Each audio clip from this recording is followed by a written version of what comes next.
Même à Floréal, dans le centre du pays, il faut se munir d'ombrelles tant les rayons du soleil sont difficiles à supporter. La situation est encore plus dure pour ceux qui doivent rester de longues heures au soleil. Nous travaillons, nous cherchons nos peines, nous oublions le travail. Si le soleil est trop fort, nous reposons un peu dans la voiture.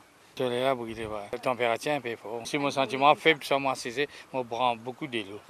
À Hermitage, non loin de Moka, il ne fait pas bon être employé dans les champs ou dans la construction ces jours-ci.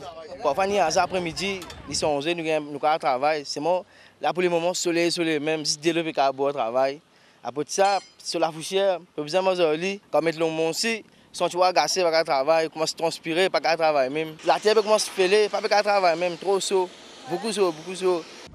La chaleur peut apporter certaines complications, surtout aux personnes les plus vulnérables. Et certaines populations qui sont vraiment plus vulnérables, on pourrait commencer par les nourrissons, les enfants de 0 à 4 ans, les personnes âgées qui vivent seules, les personnes qui sont atteintes de maladies chroniques, c'est-à-dire cardiovasculaires, qui ont un problème au niveau du diabète, qui sont traités pour les reins.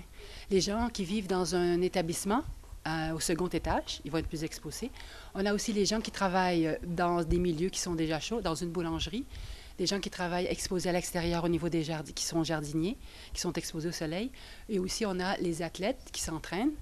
Dans certains cas, les personnes souffrantes doivent parfois être hospitalisées. On a une gamme de complications qui varie entre simples crampes jusqu'à ce qui est dangereux, qui peut être même cause de syncope, de coma et puis même de mort, qu'on appelle le coup de chaleur.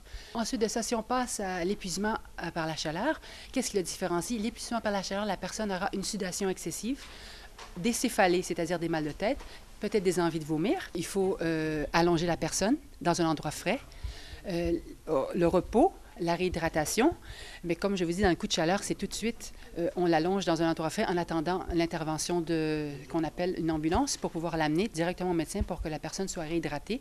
Le ciel nous a envoyé un peu de fraîcheur durant la journée. La météo prévoit que demain, la pluie viendra encore après le beau temps.